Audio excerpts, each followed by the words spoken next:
Caras, caras, caras, caras, caras, caras, cara, cara, cara, cara, cara, cara.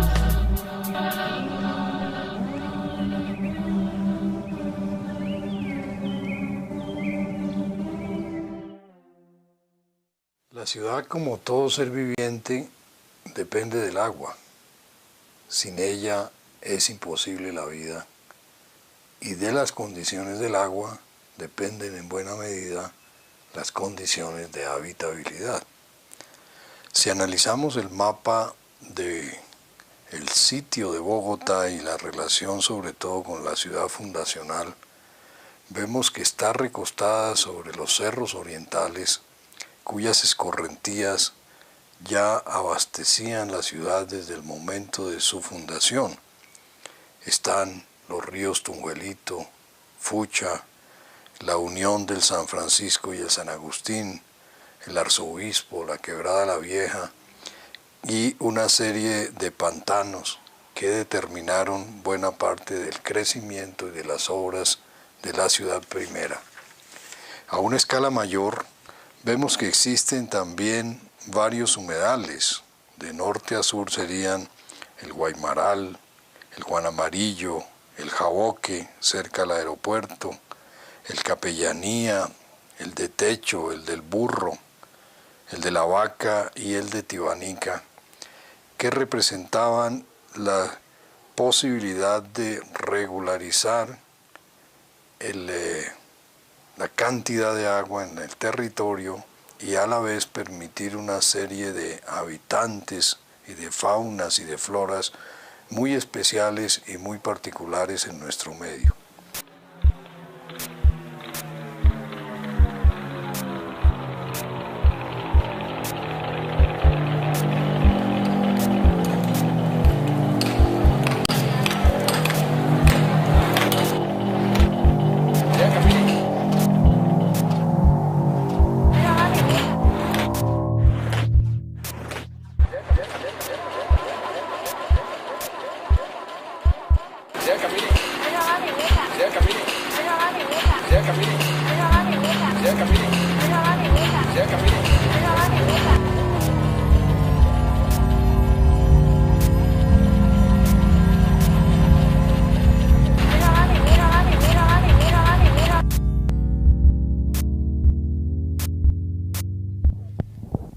Estamos hablando de una historia de unos 60 millones de años, que para un ser humano es mucho tiempo. Y las cosas que pasaron en estos millones de años pasaron a un ritmo tan lento y siguen haciéndolo hoy día que casi no nos damos cuenta de los cambios. Es que para la gente lo más normal es de pensar que su entorno, el paisaje donde vive, siempre ha sido así y va a seguir siendo así. Pero eso no es la verdad. Tenemos pruebas, digamos testimonios, de que fue muy distinta a la región de la sabana en esos tiempos tan remotos. Porque encontramos dentro de las rocas, de las lomas mismas alrededor de la sabana y perforando la tierra de la sabana, encontramos restos de vida muy antigua. Y estos restos nos indican que aquí entonces ha habido un mar.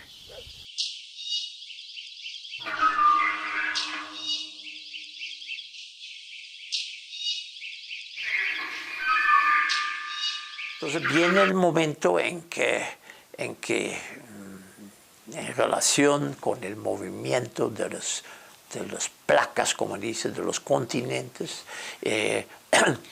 comienza el levantamiento de todo ese material y el plegamiento, también que se pliega, va como a arrugar todos esos sedimentos y luego sale por encima del nivel del mar y comienza entonces la erosión y se forman valles y partes más altas que son menos erosionadas, tenemos cerros y valles.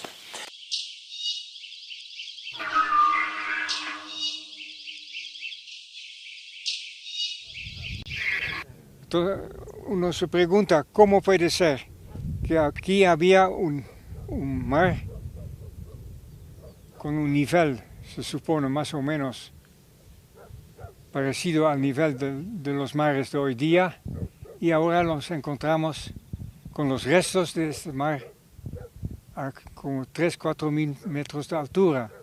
Eso es por movimientos en la corteza de la Tierra. Es que nuestra Tierra, nuestro planeta, es una bola gigante que tiene una, podría decirse, cáscara muy delgada, pero mucho más delgada que la cáscara de un huevo en relación a su tamaño.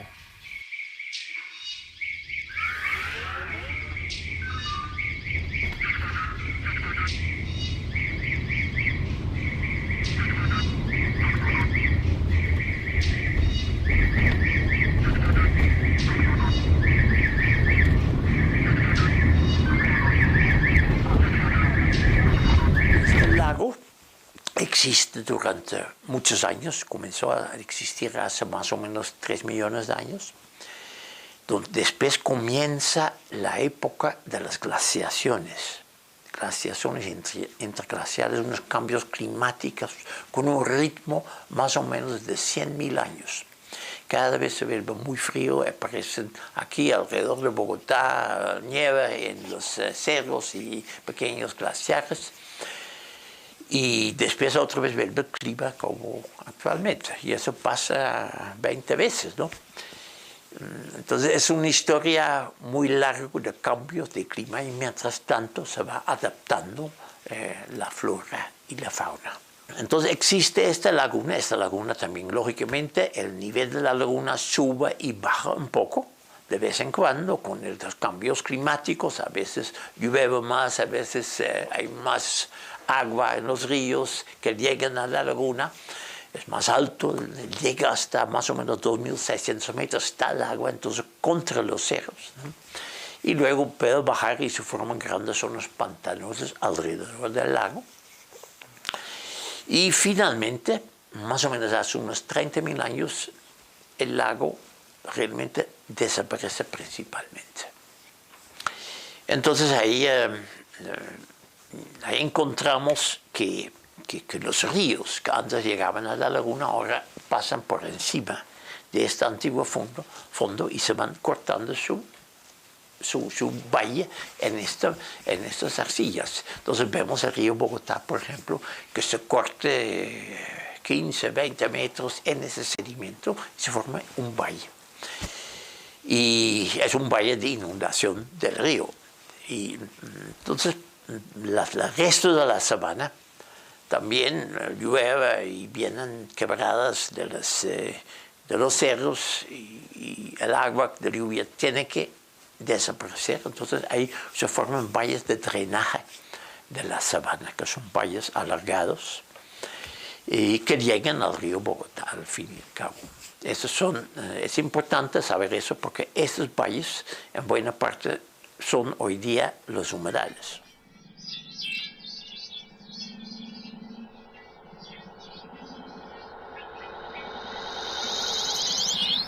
El territorio del Zipa, como todos los territorios muiscas, estaban organizados con el foco central del sitio del Zipa, algunos bohíos alrededor que llamaron por su condición dispersa, la llamaron los conquistadores los alcázares. Este era el valle de los alcázares.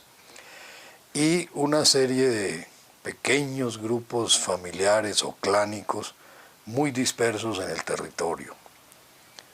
Estos indios venían del pensamiento chamánico, un pensamiento donde las deidades o las fuerzas primigenias son el agua, el sol, la tierra, los frutos, los animales.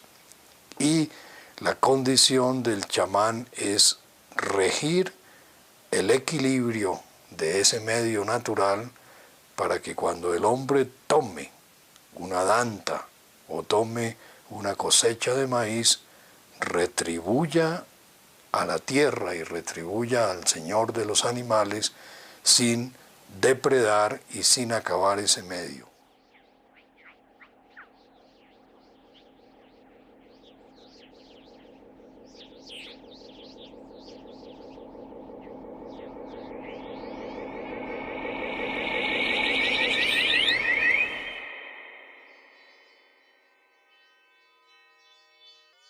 Aquí prácticamente estamos en un observatorio astronómico. Cualquier sitio puede ser un observatorio astronómico. Es decir, lo único que se necesita es tener una referencia de los movimientos aparentes del Sol. Esos movimientos aparentes del Sol se dan por la rotación de la Tierra alrededor del Sol. Y el Sol tiene unos movimientos que están directamente relacionados con esa inclinación, que es de 23 grados y medio.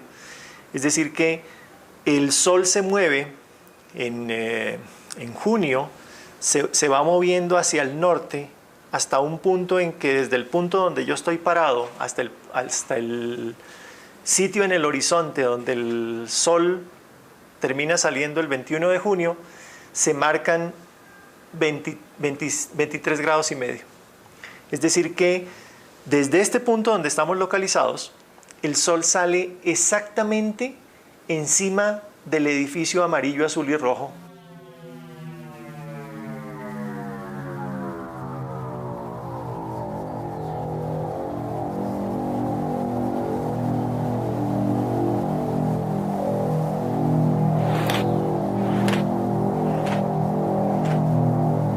Y a partir de ese punto, él empieza nuevamente a desplazarse hacia el sur hasta un punto que está exactamente detrás del edificio. Está el Sol localizado tanto el 21 de marzo como el 21 de septiembre, que es el equinoccio de otoño y de primavera. Y nuevamente continúa su recorrido aparente hacia el sur hasta un punto extremo el 22 de diciembre.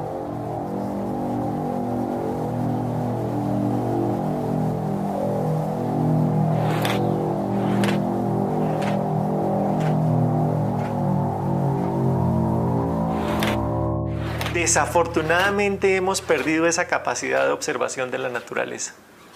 Realmente en esta vida moderna, dentro de estas ciudades tan complejas, esa observación del Sol ya no se hace. No importa si el Sol sale o no sale, no importa si la luna sale o no sale. Pero igualmente esos eventos siguen ocurriendo. Para los muiscas existían dos grandes caciques, dos caciques mayores, que eran el Zipa, que ocupaba parte de lo que es hoy el departamento de Cundinamarca, y el Zaque, que ocupaba parte de lo que es hoy el departamento de Boyacá, que es lo que se llama el altiplano cundiboyacense. Ese altiplano cundiboyacense estaba ocupado por toda esta cultura muisca, y los poblados, lo que hemos encontrado es que los poblados prehispánicos, que eran muchos más de los que aparecen aquí, porque la forma de ocupación de los muiscas no era la forma de ocupación española. Las ciudades españolas eran ciudades concentradas, porque esas ciudades concentradas permitían una dominación.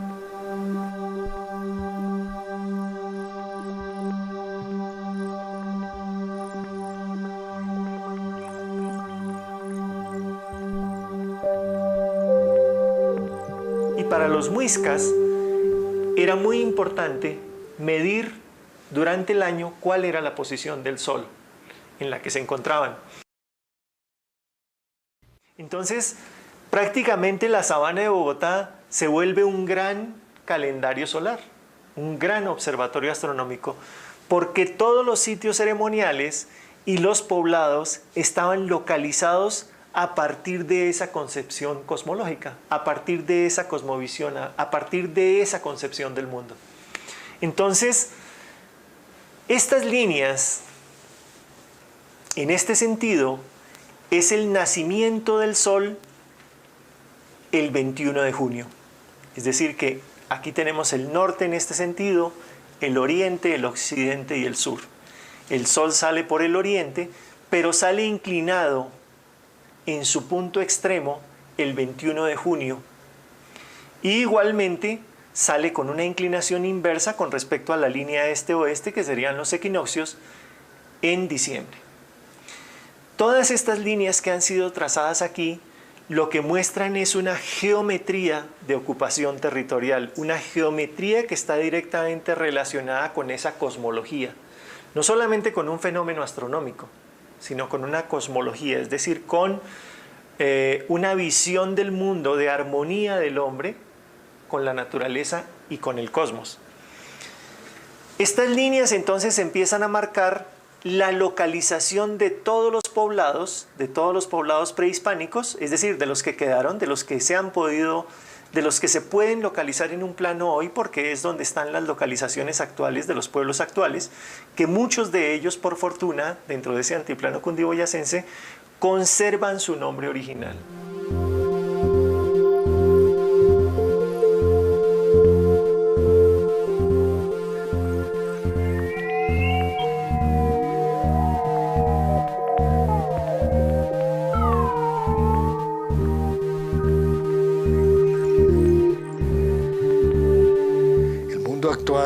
Está ya regido por influjos ideológicos diferentes, el mercantilismo y el consumo, la naturaleza para ser explotada y para la producción y el enriquecimiento, la novedad, que es la esencia de ese consumo, y el blanquismo, que supervalora a los blancos y desprecia a los indios, esos grandes sabios en el manejo del medio.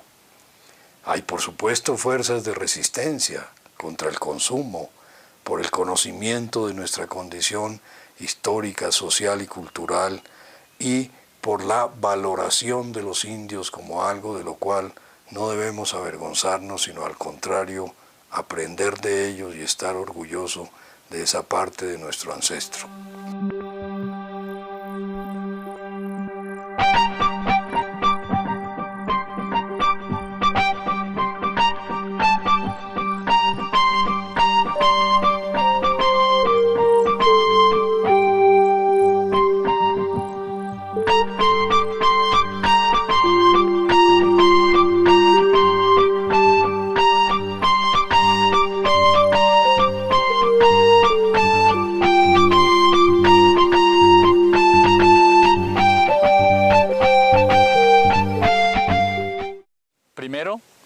Durante muchos años, incluso desde la llegada de los españoles, el agua se vio como algo que era infinito, que jamás se iba a acabar, y por lo tanto se podía destruir, tanto desde el punto de vista de secar los humedales, de rellenarlos, como de deteriorar los nacimientos y a la vez de deteriorar la calidad vertiéndole las aguas residuales de la ciudad. Incluso desde que llegan los españoles, como el agua era sagrada para los indígenas, había que destruirles ese mito y entonces se volvía la cloaca, ¿sí? Pero ya más recientemente la ciudad simplemente desconoce la importancia estratégica del ecosistema donde se enmarca y siempre con la creencia de que los recursos son infinitos, de que el suelo es infinito, de que el agua es infinito, de que todo es infinito, pues no se incorporó lo ambiental en el modelo de desarrollo y se destruía y sobre él se construía otra cosa. Y ya recientemente, en los últimos 10 años y tal vez en los últimos 6 años, las últimas administraciones, aunque se ha aumentado muchísimo la conciencia ambiental en la población y en algunas instituciones, se considera que pues, lo ambiental hay que incorporarlo en el proceso de desarrollo. Entonces, se ha pensado en que estos ecosistemas deben ser incorporados, digamos que la ciudad se incorpore dentro de ellos más bien, y se plantea que deben prestar un servicio de recreación, ¿sí?, para la ciudad, para la gente que está aquí, y entonces se busca transformarlos en parques. Hasta ahí los estábamos transformando en ciudad, en barrios. A partir de las dos últimas administraciones se pensó en convertirlos en parques, desconociendo la importancia estratégica de la biodiversidad, aunque en el discurso que ustedes pueden encontrar en las instituciones del distrito, se habla muchísimo de la necesidad de recuperarlos y conservar la biodiversidad. En su práctica eso no es cierto, porque la transformación que se está haciendo no es una transformación que favorece la conservación de la biodiversidad, la conservación de las funciones ambientales que naturalmente cumplen estos ecosistemas, sino que se transforman en un parque más.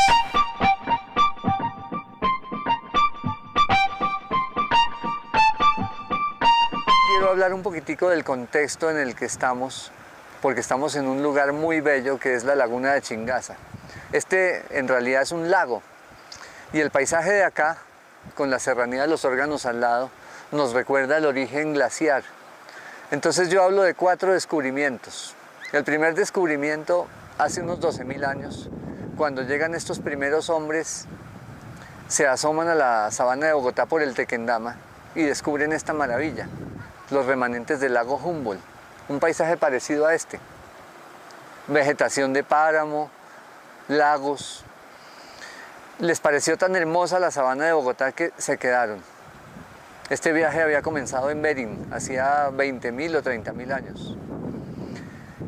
El segundo descubrimiento es el que nos hablan los libros de historia, cuando Jiménez de Quesada en realidad iba para el Perú y se encuentra con un muisca y ve que el muisca lleva unos panes de sal tan perfectos como España en su época no los hubiera podido confeccionar. Entonces dice, esta cultura definitivamente es muy adelantada tecnológicamente. Esos panes se llamaban gachas, y decide cambiar sus planes y abandona el Magdalena y sube a la sabana de Bogotá. De ahí llegamos a una ciudad que se construyó gracias a esos chorritos de agua purísimos que bajaban de Monserrate y Guadalupe, pero que a su vez contaminaba y construía sus casas a las espaldas del agua. El agua eran los solares de atrás donde estaba la marranera y donde se tiraba la basura. Con esta percepción llegamos a la ciudad moderna, donde los humedales, que fueron nuestro último bastión, nuestro último contacto con esa sabana del Pleistoceno, donde hubo mastodontes y hubo lagos enormes, esos humedales eran convertidos en basurero o en urbanización pirata o legal, entre comillas, porque la ley hasta entonces no consideraba los humedales como algo valioso. Hasta que llega lo que yo llamo un tercer descubrimiento, es que los humedales valían. Desde el ambientalismo se empieza a descubrir que prestan servicios, que amortiguan inundaciones, que ahí están las especies pleistocénicas, especies que llevan millones de años acá, únicas en el mundo. Muchas especies de aves, como 4 de peces, que son únicos en el mundo de la sabana de Bogotá. Y ahora que se están restaurando, muchos por participación comunitaria, como el caso de Conejera, otros con mucha intervención de obras gigantescas para poder separar aguas negras de aguas lluvias y poderle garantizar al humedal un agua pura, pero de alguna u otra manera se están rescatando. Empiezan ya las comunidades, como viene sucediendo desde hace unos 10 años, sobre todo los docentes, a descubrir en el humedal un espacio para la educación y la gente a descubrir un espacio para la recreación pasiva. Entonces los humedales como espacio educativo es lo que yo llamo un cuarto descubrimiento, porque en el humedal están todos los conectores de todas las ciencias y sociales, la historia. No hay una sola civilización que no haya crecido al lado de un humedal. La ciudad es un campo de flujos hídricos, por supuesto, pero también de movimientos de la fauna, de pájaros que vienen de Alaska y van a la Patagonia, de animales que caminan y se desplazan, de comercios de todo tipo, no solo monetarios, de deseos que se cruzan, se desplazan y se intercambian, pero por supuesto también de gentes que van acomodándose en diferentes actividades, gustos, necesidades y comunidades. Debemos concebir la vida como el matrimonio entre la tierra fecundada por el agua y por el sol. Esos movimientos deben ser respetados y encauzados. Esa agua no podemos vertirla podrida y poluta a los cauces naturales, porque en esa medida estamos agrediendo la vida.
Estamos hablando de una historia de unos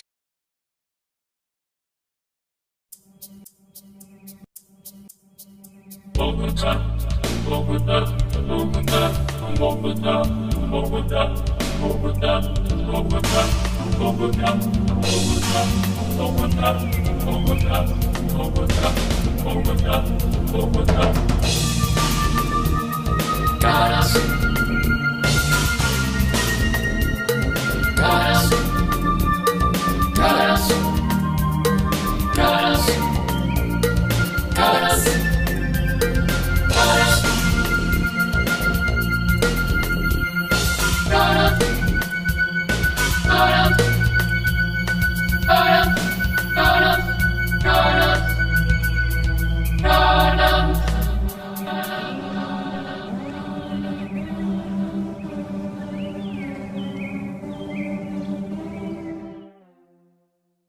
La ciudad, como todo ser viviente, depende del agua. Sin ella es imposible la vida. Y de las condiciones del agua dependen en buena medida las condiciones de habitabilidad. Si analizamos el mapa del sitio de Bogotá y la relación sobre todo con la ciudad fundacional, vemos que está recostada sobre los cerros orientales, cuyas escorrentías ya abastecían la ciudad desde el momento de su fundación. Están los ríos Tunjuelito, Fucha, la unión del San Francisco y el San Agustín, el Arzobispo, la Quebrada la Vieja y una serie de pantanos que determinaron buena parte del crecimiento y de las obras de la ciudad primera. A una escala mayor, vemos que existen también varios humedales. De norte a sur serían el Guaymaral, el Juan Amarillo, el Jaboque, cerca al aeropuerto, el Capellanía, el de Techo, el del Burro, el de la Vaca y el de Tibanica, que representaban la posibilidad de regularizar la cantidad de agua en el territorio y a la vez permitir una serie de habitantes y de faunas y de floras muy especiales y muy particulares en nuestro medio. 60 millones de años, que para un ser humano es mucho tiempo. Y las cosas que pasaron en estos millones de años pasaron a un ritmo tan lento y siguen haciéndolo hoy día que casi no nos damos cuenta de los cambios. Es que para la gente lo más normal es de pensar que su entorno, el paisaje donde vive, siempre ha sido así y va a seguir siendo así. Pero eso no es la verdad. Tenemos pruebas, digamos testimonios, de que fue muy distinta a la región de la sabana en esos tiempos tan remotos. Porque encontramos